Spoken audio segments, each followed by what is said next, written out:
Bill Belichick has done almost everything in coaching. At 72 years old, he's about to do something for the first time ever. I want to do everything I can to help this program and make it as strong as possible. UNC goes all in on the football program and reels in one of the sport's biggest names of all time. It's always a great day to be a Tar Heel, but today is an especially great day to be a Tar Heel. Belichick is a stranger to college football, but Chapel Hill feels familiar. One story I always heard was Billy's first words were, "Beat Duke." UNC football is in the national spotlight for the first time in a while. If you've checked any sports social media this week, it's been all about Bill in Chapel Hill. Absolutely. UNC Chancellor Lee Roberts says excellence has to extend to athletics, and they've got the guy with the background to make it happen. 8 Super Bowl wins, 6 as a head coach, 2 as an assistant, more than 300 games won. There's only 1 0 on this guy's resume, and that's years coaching college football.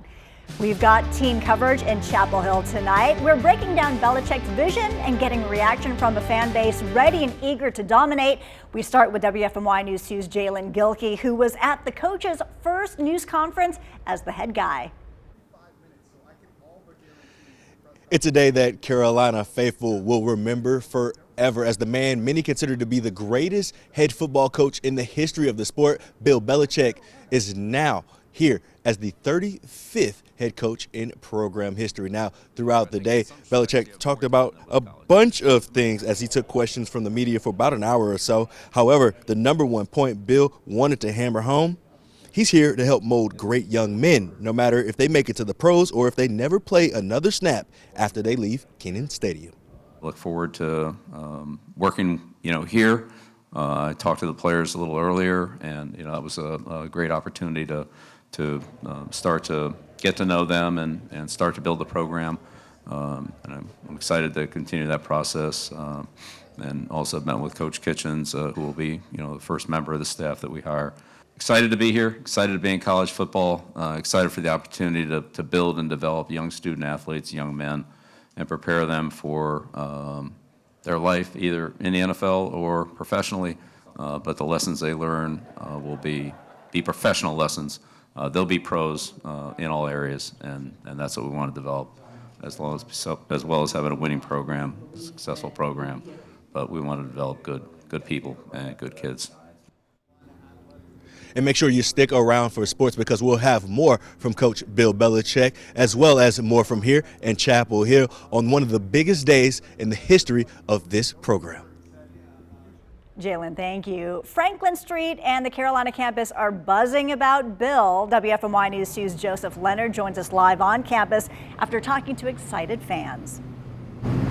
Chapel, Bill on the Hill, just a couple of nicknames and puns that fans are coming up with after the school signed NFL coaching legend Bill Belichick. And in his press conference today, Belichick saying that he's coming back to coaching simply because he loves the game of football. And it's safe to say that the fans here are excited in the new direction that UNC is headed. Believe it or not, Belichick does have ties to Carolina. His dad was an assistant coach here from 1953 to 1955. But this time around, this Belichick is coming in with an even more impressive NFL resume. With more Super Bowl rings than you can fit on one hand, that sort of pedigree is what students here say should launch this program to the next level. I was shocked when I heard that he was looking into the position. Obviously we're a basketball school. We haven't had a great football program the past couple years, so it was really exciting that we're going to have a Super Bowl winning coach now. So that's really exciting. That excitement is stretching far beyond campus. David Sadeghi has been a UNC fan for the past couple of decades. He says the excitement on Chapel Hill can be felt far beyond the campus walls, hoping that more and more players will commit to UNC and transfer in to play under Belichick. The guy knows how to work with him, knows how to discipline him, knows how to put him in the right place, his position to be most successful. So yes, of course, I think good players will show up. It's almost like when Michael Jordan was just here. I'm telling you, it's a buzz. It's a buzz. Now, the last time Belichick was coaching on a sideline was back in January earlier this year, but come August 30th, he'll coach college football for the first time ever, something students here say is a must-see debut. Reporting live in Chapel Hill, Joseph Leonard, WFMY News 2.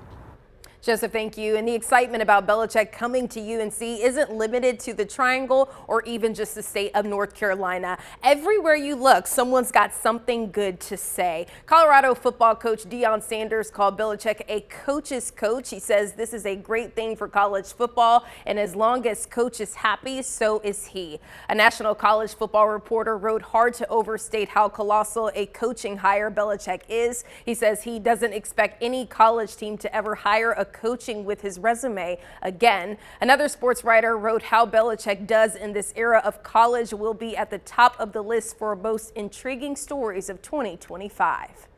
Absolutely. You can watch Coach Belichick's full remarks right now. Just go to WFMY Plus. It's free on Fire, Roku, and Apple TV. Tim, I have some remarks about the weather. Yeah. Wow, talk about the roller coaster. What? Just yesterday 60 and here we are today. Yeah, a little too cold for a cutoff sweatshirt, Jewel. You want to have the full sleeves today. You want to be properly dressed. And yes, going forward too, it's going to be quite chilly over the next couple of days. Right now at 6 o'clock, we are still sitting right around 40 in our area of Greensboro, 41 for you up in Stokes County. Looking at you in Asheboro, you're at 38 right now. So some areas cooling down a little more quickly than others. It can happen like that on winter nights. And it's 42 right now in Burlington, where our own Chad Silber is ringing the bell very diligently over that way. Our wind has calmed down. That's a plus. It's not helping the wind chill or anything like that to make us colder any longer. Temperatures will be cold, though. We'll be around freezing by around 11 o'clock, down into the 20s for tomorrow morning. I know this seems cold, but we got to get used to it. It's December now. We're going to have these from time to time. Overnight lows in the 20s. That's what you wake up to start tomorrow. But I do think tomorrow feels better. By the afternoon, we get into the low 50s, so it'll be a little bit warmer than today. A couple clouds around, but it's not a bad Friday. Coming up, we will talk about the weekend. There is some rain that'll try to get in here by Sunday. We'll have that forecast for you coming up. Tim, thank you. It's another white flag night in Greensboro because of the freezing temperatures. Greensboro Urban Ministry and the Glenwood Rec Center will be open overnight for people in need of a warm place to stay. New at 6 o'clock, Winston-Salem police identified a man found dead at an apartment complex. Officers found Emmanuel Basilio on Yarborough Avenue around noon today. They found another person with a gunshot wound too. That person should recover. Police say this all started when 3 men kidnapped Basilio from Bainbridge Drive this morning and then took him to the apartment complex, which is about 20 minutes away. No one has been arrested. Police are asking anybody with security cameras near Bainbridge Drive to review their footage between 10 a.m. to about noon. Well, Greensboro police are confirming that a pedestrian died after an officer in a squad car hit that pedestrian on Wendover Avenue this morning. The collision, it backed up traffic for hours during the morning commute. WFMY News 2's Amber Lake joins us live now near the crash site with more information.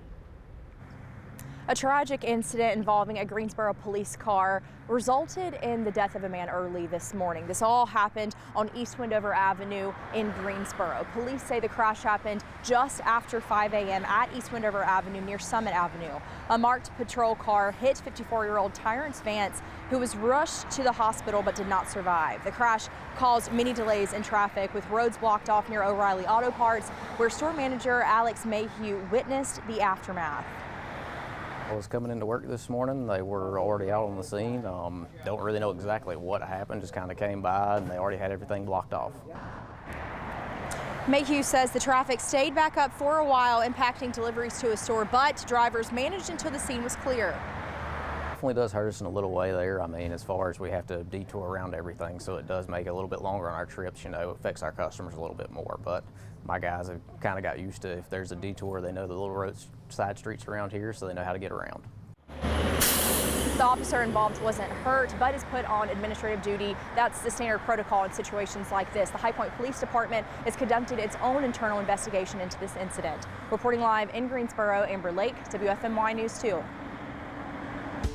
We saw your tax dollars in action today. We give you a behind-the-scenes look inside Brooks Global before it opens next month. It's coming up soon. And ringing the bell in Burlington with my buddy James here on the Silver Bells Tour. You've got to hear about some of the incredible people we just met. It's coming up next.